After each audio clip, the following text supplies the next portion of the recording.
தினத்தியான நிகழ்ச்சிக்கு உங்களை அழைப்பதில் நான் மிகவும் மகிழ்ச்சி அடைகிறேன். இன்று நாம் பார்க்க போகும் தேவ செய்தி, ஆண்டவர் உங்களை தொட விரும்புகிறார். நீங்களும் ஆண்டவரை தொட வேண்டும் என்று ஆண்டவன் விரும்புகிறார். நம்ம பஸ்ஸில் ட்ரெயினில் போயிருப்போம். சில பேர் நம்மளை தொடுவாங்க. தொடும் பொழுது பெரியவங்களுக்கு கொஞ்சம் கஷ்டமாக இருக்கும். என்னடா நம்ம தொட்டுக்கிட்டே இருக்காங்களேன்ட்டு. ஆனால் அந்த வாலிப பிள்ளைகள், வாலிபர்கள், வாலிப பெண்கள் ஒருவரை ஒருவர் தொட்டு சீண்டும் பொழுது அதில் இருக்கிறது அவர்களுக்கு ஒரு தனி சுகம். சிலர் விருப்பப்படுவாங்க, சிலர் அடிச்சிடுவாங்க, ஏன் தொடுறேன்னு சொல்லிட்டு. அவங்களுக்கு தொடுறதுல ஒரு அலாதி இன்பம். ஒரு தாய்க்கு தன் மகனை தொட்டு கொஞ்சுவதிலே அலாதி இன்பம். மனைவிக்கு கணவனை உபசரிப்பதிலே, ஊட்டி விடுவது, உடம்பு சரியில்லைன்னா கை கால் அமுத்தி விடுவது, இதெல்லாம் பார்க்கும்பொழுது பார்த்தீங்கன்னா அதில் ஒரு தனி இன்பம் இருக்கிற. வேலைக்கு போயிட்டு டயர்டாக வர கணவனுக்கு மனைவி கால் அமுத்தி விடும் பொழுது தொட்டு அமுத்துறாங்க பார்த்தீங்களா, அதில் அவ்வளோ ஒரு இன்பம் இருக்கும். அந்த வலி எப்படி போகிறதுனே தெரியாது. சில பேர் கை கால் அமுத்தும் போது அப்படியே தூங்கிடுவாங்க இல்லையா? அதே போல தான் ஒரு பெண் இயேசுவை தொடுகிறாள். தொட்ட உடனே அவள் வாழ்க்கை சொர்க்கமாய் மாறிவிட்டது. அது என்ன அப்படி தொட்டா, என்ன அப்படி சொர்க்கமாய் மாறிற்று என்பதை இன்று வேத வசனங்கள் மூலமாக நாம் வாசிக்க இருக்கிறோம். மார்க்குக்கு எழுதின சுவிசேஷம் 5ஆம் அதிகாரம் 27ஆம் வசனத்தில் பார்க்கும் பொழுது, இயேசுவை குறித்து கேள்விப்பட்டு நான் அவருடைய வஸ்திரங்களை ஆகிலும் தொட்டால் குணமாவேன். இங்கே தாங்க ஒரு பெரிய ட்விஸ்டே இருக்குது. அந்த பெண் ஃபஸ்ட்டு பார்த்தீங்கன்னா இயேசுவை குறித்து கேள்விப்படுறான். நீங்களும் நானும் கூட இயேசுவை குறித்து நிறைய கேள்விப்பட்டிருக்கிறோம். ஆனாலும் நீங்களும் மாறலை, நானும் மாறலை. இந்த பெண் பாருங்க, இயேசுவை குறித்து முதல்ல கேள்விப்படுறா. கேள்விப்பட்டு ஒரு முடிவு எடுக்கிறார். என்ன முடிவுனா, எப்படியாவது நான் அந்த இயேசு கிறிஸ்துவை தொடுவேன். தீர்க்கமான முடிவு. இயேசு கிறிஸ்துவை தொடுவேன், தொட்டால் சுகமாவேன். எப்பேற்பட்ட ஒரு நம்பிக்கை பாருங்க. இயேசு யாருன்னே தெரியாது, இயேசுவை பற்றி கேள்விப்படுறா. இயேசு செய்த அநேக நல்ல காரியங்களை குறித்து கேள்விப்பட்டிருக்கிறாள்.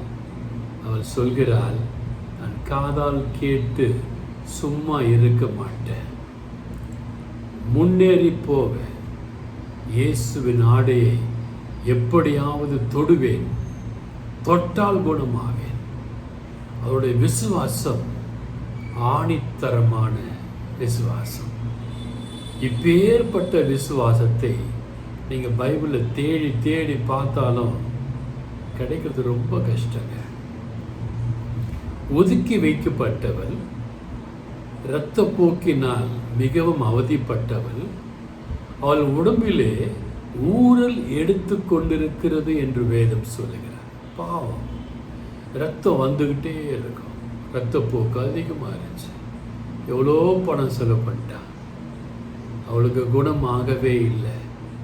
அவளுக்கு தெரிந்தது ஒரு தேவன் இருக்கிறார். எத்தனையோ தெய்வங்கள் வழிபட்டு கொண்டிருந்த காலகட்டங்களிலே ஒரு தெய்வம் வந்திருக்கிறார். நிறைய பேருக்கு குணம் கொடுக்கிறார். எப்படியாவது நான் அவரை தொடுவேன், தொட்டால் குணமாவேன். அதே மார்க் 5:28 ஜனக்கூட்டத்தின்குள்ளே அவளுக்கு பின்னாக வந்து, அது ஜன கூட்டத்துக்குள்ள வரா. அந்த இரத்தப்போக்கிலே வயிற்று வலி, அடி வயிற்று வலி, வேதனை, கஷ்டங்கள், துன்பங்கள், துயரங்கள், அது எல்லாவற்றிலும் கூட பாருங்க, அந்த திரளான ஜனங்கள் மத்தியிலே அவள் புகுந்து புகுந்து புகுந்து புகுந்து எப்படியாவது தொட்டால் குணமாவேன் என்று சொன்ன அந்த மங்கை எப்படியும் தொட்டு விட வேண்டும் என்று ஜனக்கூட்டத்திற்குள்ளே பின்னாக வந்து அவருடைய வஸ்திரத்தை, ஆடையை தொட்டார். அவ கேள்விப்பட்டதோட மட்டும் நிக்கல, முயற்சி செய்யாம விடல. நம்பிக்கை இருந்தது. நம்பிக்கையை முன்வைத்து நடந்தால் கூட்டத்தின் நடுவே ஆண்டவரை தொட்டார். இந்த 5 காரியங்கள் மிகவும் முக்கியமானவை. இயேசுவின் 5 காரியங்கள் எப்படி முக்கியமோ அதைவிட இந்த பெண்ணுடைய 5 காரியங்கள் மிகவும் முக்கியமானவை. மார்க் 5:29 உடனே வேதம் இப்படியாக சொல்கிறது, உடனே அவருடைய உதிரத்தின் ஊறல் நின்று போயிற்று. உடனேங்க ஒரு அற்புதம் இயேசு செஞ்சார். அவ பிரச்சனை நீங்கி போயிற்று. கர்த்தருக்குள் கிடைத்தது, காத்திருந்தால் கிடைத்தது. கர்த்தரிடத்திலிருந்து கிடைத்தது, காத்திருந்தால் கிடைத்தது. சங்கீதம் 84:4 இவ்வாறு சொல்கிறது, உம்முடைய வீட்டில் வாசமாயிருக்கிறவர்கள் பாக்கியவான்கள்.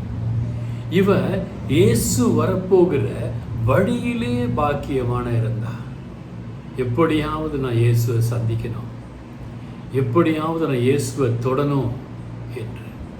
ஒருவேளை நீங்களும் கூட இயேசுவின் வீட்டிலே தங்கி இருந்து, ஆண்டவரே நான் உமக்காக காத்திருப்பேன் ஆண்டவரே என்று சொல்வீர்களே, ஆனால் நீங்கள் பாக்கியவான்கள். அந்த பெண் காத்திருந்தால் இயேசு அவளுக்கு ஆசீர்வாதத்தை கொடுத்தார், குணத்தை கொடுத்தார், சுகத்தை கொடுத்தார். சுகவீனங்கள் மாறி போயிற்று. நீங்களும் கூட ஆண்டவரை பார்த்து ஆண்டவரே என்று சொல்லி ஆண்டவருடைய வார்த்தைகளை தொட்டு ஆண்டவருடைய வார்த்தையை நீங்கள் ருசி பார்ப்பீர்களே, ஆனால் ஆண்டவர் உங்களுக்கு குணம் கொடுப்பார். அந்த ஜன கூட்டம் இருந்தது பார்த்தீங்களா, அந்த ஜன கூட்டத்தில் தான் அவளுக்கு அற்புதம் நடந்துச்சு. யோவேல் 2:16 ஆண்டவராகிய இயேசு கிறிஸ்து சொல்கிறார், ஜனத்தை கூட்டுங்கள், சபையை பரிசுத்தப்படுத்துங்கள். இன்று கூட கிறிஸ்தவம் வளராமல் இருக்கிறது. ஏன்? ஜனத்தை கூட்ட வேண்டும். ஜனத்திற்கு இயேசுவின் வார்த்தைகளை, நம்பிக்கைகளை மக்களுக்கு ஊட்டி பரிசுத்தப்படுத்த வேண்டும். முதியோர்களை சேருங்கள் என்று ஆண்டவர் சொல்லுகிறார். யோவேல் 2:16 நம்ம என்ன பண்றோம்? முதியோர்களை ஒதுக்கி வைத்து விடுகிறோம். சில சபைகளை பார்த்தீங்கன்னா, எங்கள் சபையின் எல்டர்ஸ்ன்னு சொல்லி அவங்க சபையின் மூப்பர்களை அவங்க முக்கியத்துவம் கொடுப்பாங்க. ஏன்னா அவங்களுக்கு ஆண்டவருடைய கிருபை இருக்குது. யோவேல் தீர்க்கதரிசி சொல்ல 2:16 முதியோரை சேருங்கள், பிள்ளைகளையும் பால் உண்கிற குழந்தைகளையும் கூட்டுங்கள். வயசானவங்களை கூட்டிக்கிட்டு விட்டுறாதீங்க. பிள்ளைகளையும் பால் உண்ணுகின்ற குழந்தைகளையும் கூட்டுங்கள். மணவாளன் தன் அறையையும் மணவாட்டி தன் அறையையும் விட்டு புறப்படுவார்களாக. நீ புதுசாக கல்யாணம் பண்ணியிருக்க, மனைவியோடு இன்புற்று இருக்கணும், அதெல்லாம் இருக்கட்டும். முதல்ல வா வெளியே. எதற்கு வரணும்? கும்பலாக வரணும், கூடி ஜெபிக்கணும், சபையை பரிசுத்தமாக்கணும், மூப்பர்களை அழைக்கணும், குழந்தைகளை அழைக்கணும், பால் உண்கிற குழந்தைகளை அழைக்கணும், மணவாளர்களை அழைக்கிறோம், மணவாட்டிகளையும் அழைக்கிறோம் என்று ஆண்டவர் சொல்கிறார். நீங்கள் இருக்கிற சபையிலே மக்களை கூட்டி ஆண்டவரின் பரிசுத்த காரியங்கள், செயல்கள் ஒவ்வொன்றையும் எடுத்து சொல்லி பாருங்கள். ஆண்டவரை ஸ்துதித்து பாருங்கள். அந்த பெண் எப்படி ஆண்டவரை தொட்டாலோ, தொட்ட உடனே குணம் பெற்றாலோ அதை போன்று நீங்களும் உங்கள் மக்களை ஆண்டவரை தொட முயற்சி செய்யுங்களே, செய்து பாருங்களே, அற்புதம் நடக்கும். நடக்கவில்லை என்றால் என்னை கேளுங்கள். யோவேல் தீர்க்கதரிசியின் புத்தகம் 2ஆம் அதிகாரம் 21ஆம் வசனத்தை பார்க்கும் பொழுது யோவேல் தீர்க்கதரிசி தெளிவாக சொல்கிறார், சபையை கூட்டி பாருங்கள், சபையை பரிசுத்தமாக்கி பாருங்கள், முதியவர்களை கூட்டி சேருங்கள், சுதிகளை எழுப்புங்கள், ஆண்டவர் பெரிய காரியங்களை செய்வார். இதை நான் சொல்லல, யோவேல் தீர்க்கதரிசி 2ஆம் அதிகாரம் 21ஆம் வசனத்திலே தெளிவாக சொல்கிறார். யோவேல் தீர்க்கதரிசி தீர்க்க தரிசனங்களை சொல்லியவர். அவர் சொல்லிய தீர்க்க தரிசனங்களை தான் உங்களுக்கு நான் ஆண்டவரின் வார்த்தைகளாக இன்று சொல்கிறேன். யோவேல் 2:29 அவர் சொல்கிறார், ஊழியக்காரன் மேலும், அவ்வாறு உருக்கத்தோடு பாரத்தோடு ஜெபிக்கிற ஊழியக்காரர் மேலும் ஊழியக்காரிகள் மேலும் என் ஆவியை ஊற்றுவேன். ஆண்டவருடைய ஆவி ஊழியக்காரர்கள் மேலே ஊழியக்காரிகள் மேலே ஊற்றப்படுமேயானால் அங்கு அற்புதங்கள் நடக்கும். நீங்கள் இருக்கின்ற சபையில் ஒரு முயற்சி செய்து பாருங்க. இனி நான் இருக்கிற சபை தூங்கிக் கொண்டிருக்க கூடாது. ஜனக்கூட்டத்தை நான் கூட்டப் போகிறேன், முதியவர்களை அழைக்க போகிறேன். ஆண்டவரின் வார்த்தை என் சபையில் எடுத்து சொல்ல மூப்பர்கள் வரப்போகிறார்கள். அதிசயங்கள் நடக்க போகிறது. யோவேல் தீர்க்கதரிசியின் வார்த்தையின்படி அதிசயங்கள் நடக்க போகிறது. ஊழியக்காரர்கள் மேலே ஊழியக்காரிகள் மேலே ஆவியை ஊற்ற போகிறார். நாங்கள் ஆவியின் வரங்களை பெற்று நலமாயிருப்போம் என்று தீர்க்கமான முடிவை எடுத்து பாருங்களே. நீங்கள் நல்லா இருப்பீங்க, உங்கள் குடும்பம் நல்லா இருக்கும், உங்கள் பிள்ளைகள் நல்லா இருப்பாங்க, உங்கள் பேர பிள்ளைகள் நல்லா இருப்பாங்க என்று சொன்ன ஒவ்வொரு வசனங்களையும் வாசித்து தியானித்து பாருங்கள். ஆண்டவரின் வார்த்தையை தொடுங்கள். ஆண்டவர் உங்களை தொடுவார்.